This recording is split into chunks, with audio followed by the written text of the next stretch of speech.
এই সৌদি প্রবাসী দীর্ঘ 10 বছর পর পঙ্গু হয়ে দেশে ফিরল। অতঃপর এই অবস্থাতেই পরিবার তার সঙ্গে যা করলো বিস্তারিত জানতে সম্পূর্ণ ভিডিওতে চোখ রাখুন। বাসায় কেউ আছেন? বাসায় কেউ আছেন? দরজাটা খুলেন। আরে কে কে আপনি? আরে দুলা ভাই, আপনার এই অবস্থা কেন? ভাই, দুলা ভাইয়ের এই অবস্থা কেন? আচ্ছা, আগে ভিতরে যাই, তারপর সবকিছু বলতেছি। আচ্ছা আসেন। আফু বন্ধু হয়ে বাড়িতে আসছে।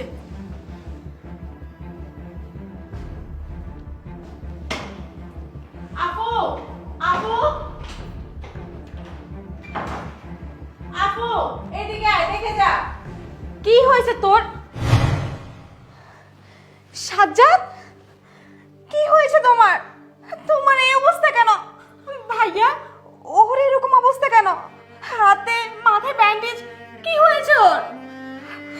আসলে সে অনেক কথা ভাবি। একটা সাইনবোর্ড লাগাতে গিয়ে দোতলা থেকে নিচে পড়ে যায়। তারপর মাথায় অনেক ব্যথা পায়, পায়েও অনেক ব্যথা, ঠিকমতো দাঁড়াতে পারছে না। হাতে মাথায় অনেক ব্যথা পেয়েছে, তাই এই অবস্থা। এই, উনি এসব কি বলতেছে? উনি যা বলতেছে এগুলো কি সত্যি? হ্যাঁ তাবিন, জিশান যা বলছে সব কথা সত্যি।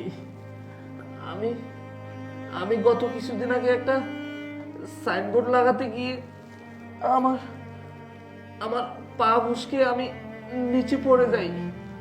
আমি আমি সোজা হয়ে দাঁড়াইতেও পারি না।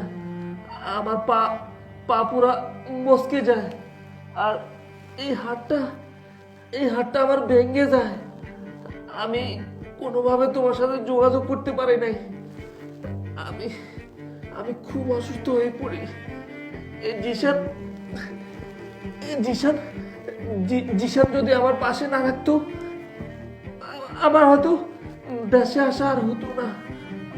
আমার খুব কষ্ট হচ্ছে তাবিন, খুব কষ্ট হচ্ছে।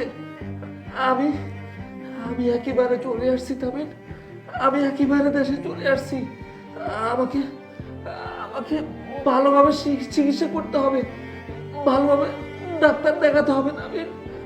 আমি আমার খুব কষ্ট হচ্ছে তাবিন, খুব কষ্ট হচ্ছে আমার। তোমার অনেক কষ্ট হচ্ছে তাই না? আমি বুঝতে পারছি। দেখো, তুমি সুস্থ হয়ে যাবে আগের মতো। আমি তোমার চিকিৎসা করব, তোমাকে সেবা যত্ন করে তোমাকে সুস্থ করে তুলবো আগের মতো। তোমার কিচ্ছু হবে না। চুপ কর আপু। এই পঙ্গুটার জন্য কিসের এত আদিক্ষেতা তোর? আর তুই কার জন্য কান্না করছিস? এই পঙ্গুটার জন্য?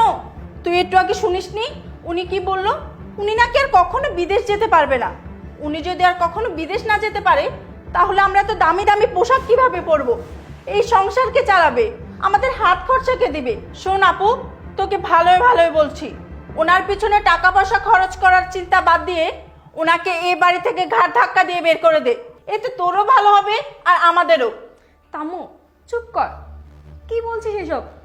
ও তো তোর দুলা ভাই, বড় ভাইয়ের মতো। কেন এসব বলছিস?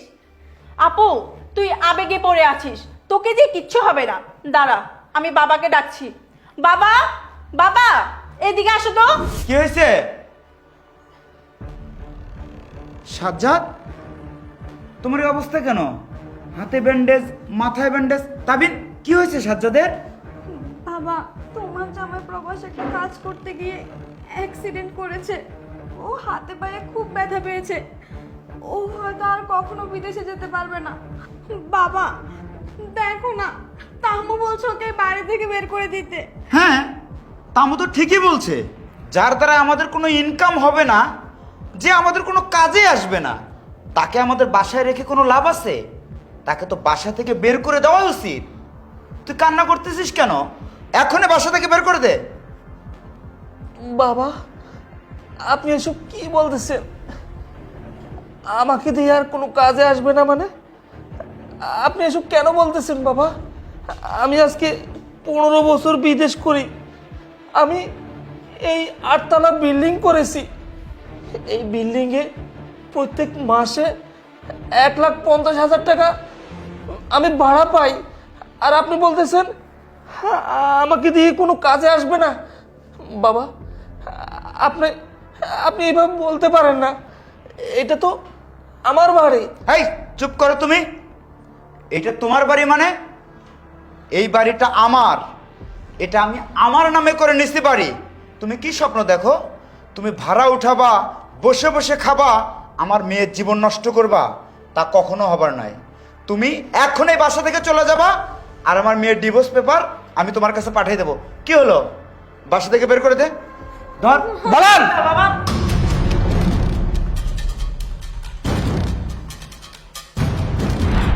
মানে তুমি সুস্থ মানুষ? সাজ্জাদ, তোমার কিছু হয়নি? তুমি সুস্থ আছো? দাঁড়াও, এখানে দাঁড়াও। সাজ্জাদ, তুমি সুস্থ? তুমি অসুস্থ না? না, আমি অসুস্থ না, আমি পুরোপুরি সুস্থ। আমি এতক্ষণ অভিনয় করেছিলাম। এই তো আমার এই বন্ধুটা আমাকে বলেছিল এই অভিনয়টা করার জন্য। আমার এই বন্ধুটা আমাকে বলেছিল, বন্ধু তুই তো অনেক কষ্ট করছস প্রবাসে, নিজের বাড়িতে বিল্ডিং না করে শ্বশুর বাড়িতে 8 তলা বিল্ডিং তুলছস, শ্বশুর শাশুড়িকে বাবা মার মর্যাদা দিয়ে রাখছস, তারা তোকে কতটুকু ভালোবাসে সেটা তুই একটু পরীক্ষা করে দেখ। তাই আমি এই ছদ্মবেশ ধরে আমি অসুস্থর অভিনয় করে বাড়িতে আসছি। যদি না আসতাম কখনোই জানতে পারতাম না আপনারা যে আমার টাকা খেয়ে আমার পড়ে আমার সাথে এত বড় ধোঁকাবাজি করতেছেন। তামু, তোকে তো আমি আমার ছোট বোনের মতো জানতাম, আর তুই কি না আমার সাথে এরকম ব্যবহার করতে পারলি? তুই যখন যা চাইছস সকল চাহিদা তোর পূরণ করেছি, দামি দামি ফোন দিয়েছে তোকে, মাসে মাসে তোর পিছনে 20-30 হাজার টাকা খরচ করেছি। এগুলোর জন্য তোরা সব বেঈমান। তোরা তোরা আমাকে ভালোবাসিস না, তোরা আমার টাকাকে ভালোবাসিস। তোদের মতো বেঈমানদের আমার এই বাড়িতে কোনো জায়গা নেই। তোদের নামে আমি মামলা দিব, তোদেরকে এই বাসা থেকে বের করে দিব। যা, আমার এই বাসা থেকে তোরা চলে যা।